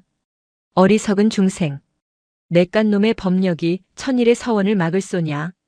그것이 손을 들자 지율의 주변 땅이 갈라지며 그를 위협했다. 관자재보살 행심 반야바라밀 다시. 지율은 눈을 감고 경을 이어갔다. 그는 자신의 공포와 맞서고 있었다. 지율. 무아는 깨달았다. 지율이 무엇을 하려 하는지. 그는 자신의 법력으로 신과 맞서는 것이 아니었다. 그는 자신의 마음을, 자신의 깨달음을 통째로 신에게 보여주려 하고 있었다. 그것은 자신의 영혼을 건 도박이었다. 어리석은 것은 그대일세.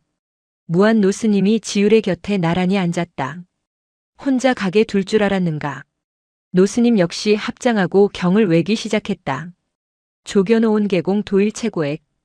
두 사람의 목소리가 합쳐졌다. 그것의 표정이 처음으로 일그러졌다. 그때 어둠 속에서 스님들이 하나둘 걸어 나왔다.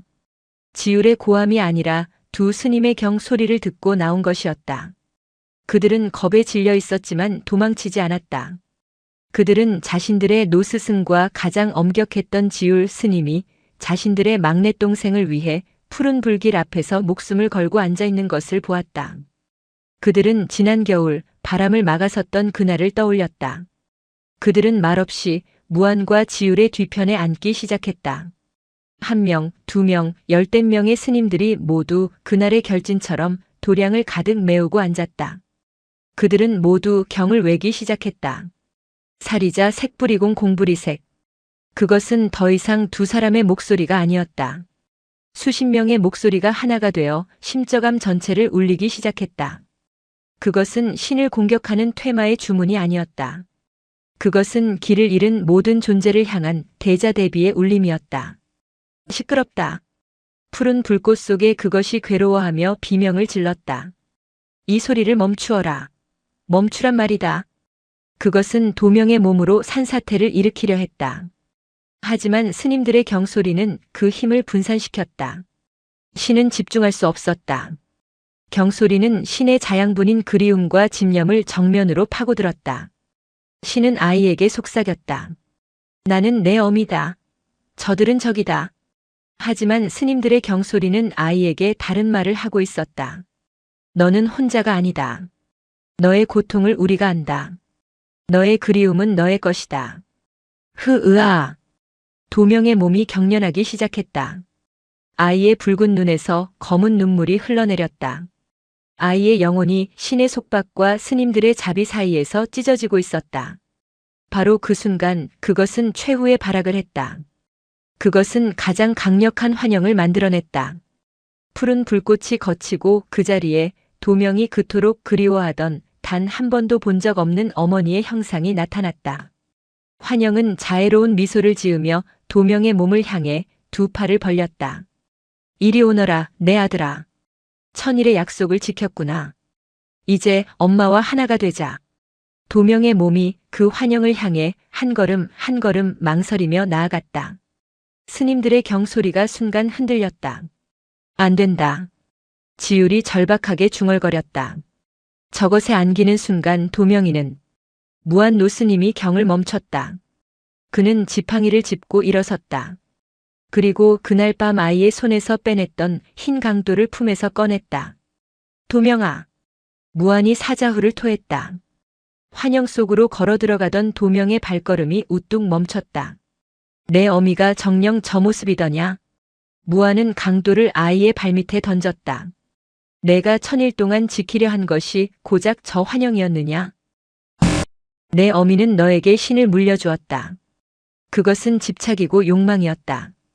허나 무한이 아이를 향해 한 걸음 다가섰다. 내가 천일 동안 지킨 것은 신이 아니었다.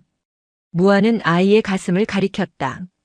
너는 내 어미를 향한 마음을 지킨 것이다. 그 마음은 내 것이지 저 신의 것이 아니다. 환영 속의 어머니가 분노로 얼굴을 일그러뜨렸다. 속지 마라. 저 늙은이가 내 어미를 욕되게 한다. 도명아. 지율이 무릎으로 기어가며 외쳤다. 그날 밤 불꽃 속에서 내 발이 타들어갈 때 너는 웃었다. 그것은 너의 마음이었다. 내가 고통을 이겨낸 너의 사랑이었다. 사랑? 신이 비웃었다. 사랑은 소유하는 것이다. 내가 이 아이를 소유하듯. 아니다.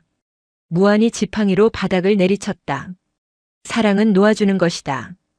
고통 속에서도 그 마음을 잃지 않는 것이다. 무한은 잠든 아이처럼 쓰러져 있는 도명의 몸을 바라보았다. 기도는 형식이 아니요 마음이라 하였다. 내가 천일 동안 켠 촛불은 형식이요. 내가 그 속에서 지킨 그리움은 마음이다. 내가 지켜야 할 것은 내 어미의 신이 아니라 내 자신의 마음이다. 엄마. 도명의 눈에서 검은 눈물이 아닌 맑은 눈물이 흘러내렸다. 아이는 자신을 부르는 환영과 자신을 향해 절규하는 두 스님을 번갈아 보았다. 신은 아이를 속박하려 했고 스님들은 아이를 자유롭게 하려 했다. 그것은 아이가 태어나 처음으로 스스로 해야 하는 선택이었다. 선택은 찰나에 이루어졌다. 도명은 자신을 향해 팔을 벌리고 있는 거대하고 자애로운 어머니의 환영을 바라보았다. 천일 동안 그토록 바라고 원했던 순간이었다. 저 품에 안기면 모든 고통이 끝나고 그토록 그리던 어머니와 하나가 될 수 있었다. 이리 오너라 아들아. 환영의 목소리는 꿀처럼 달콤했다. 도명은 천천히 고개를 가로저었다. 아이의 눈에서 붉은 기운이 서서히 걷히고 있었다. 당신은? 아이가 갈라진 목소리로 말했다. 당신은 내 엄마가 아니에요. 신의 얼굴, 그 자애롭던 어머니의 환영이 경악으로 일그러졌다. 무슨 소리를 내가 너를. 내 엄마는. 도명이 울먹였다. 내 엄마는 나한테 이런 고통을 주지 않아요. 나를 무섭게 하지 않아요. 아이는 뒤를 돌아보았다. 자신을 위해 피를 흘리고 자신을 위해 목숨을 걸고 앉아있는 스님들. 자신을 꾸짖었지만 결국 자신을 구하기 위해 달려온 지율. 자신을 꿰뚫어 보았지만 끝까지 자신을 포기하지 않은 무한. 사랑은. 아이가 무한의 말을 되뇌었다.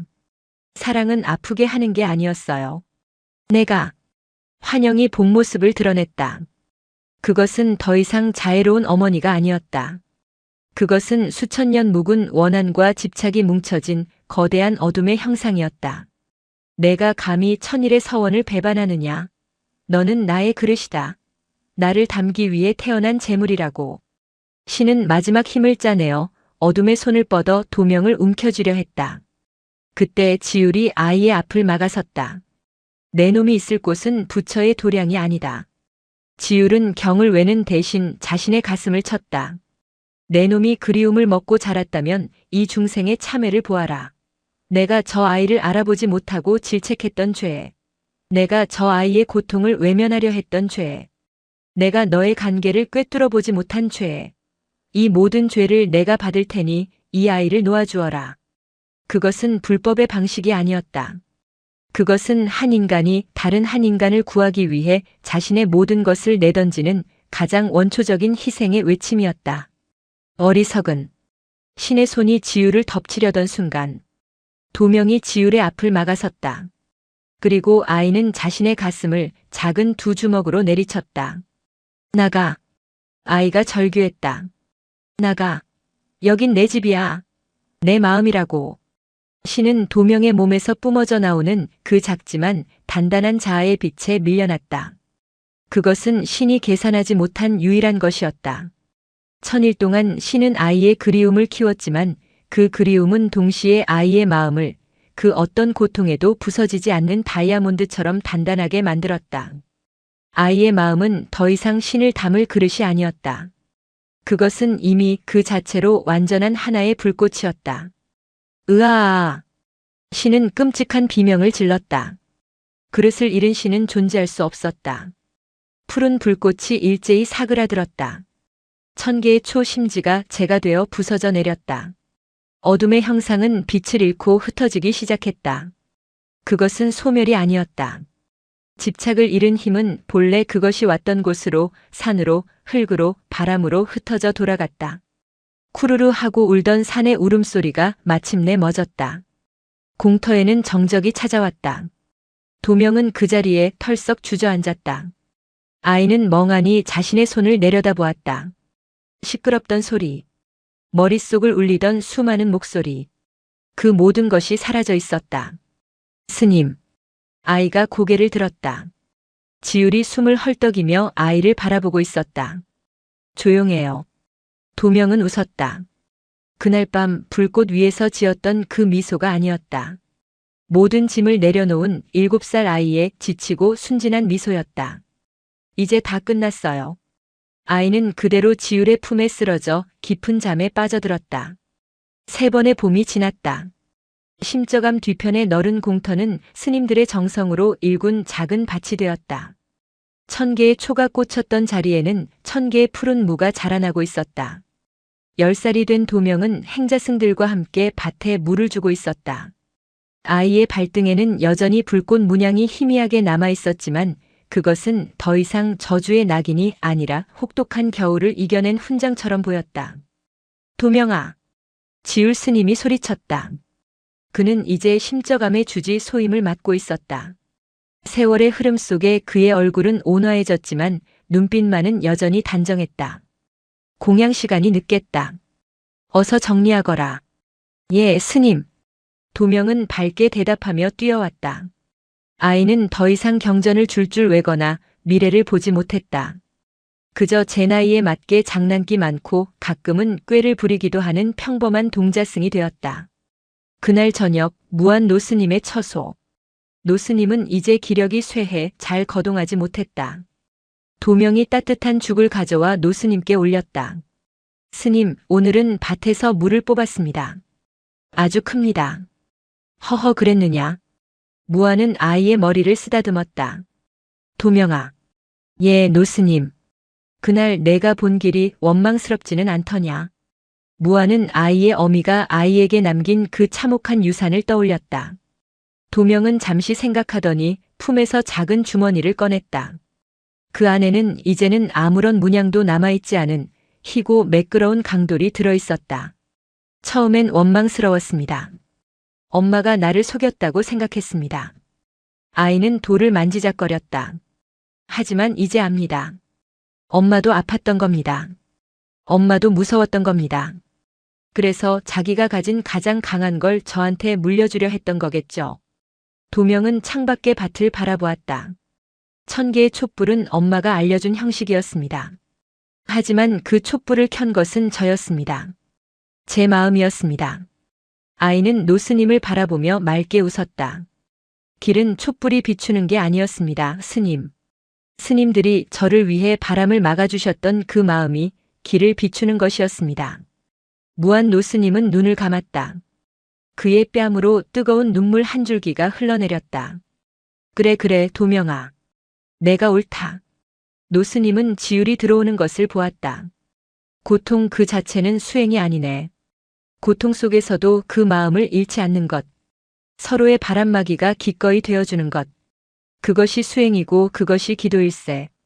지율은 말없이 웃으며 도명의 어깨에 손을 얹었다. 심적암의 저녁은 고요히 깊어가고 있었다. 잿더미가 된 공터에는 푸른 생명이 자라났고 신을 담으려던 그릇은 부처의 자비를 담아내는 큰 그릇이 되어가고 있었다. 차가운 눈밭 위에서 사그라든 1000개의 불꽃은 그렇게 꺼지지 않는 하나의 따뜻한 온기가 되어 모두의 마음속에 남았다. 영상이 마음에 드셨다면 구독과 좋아요, 댓글 부탁드립니다.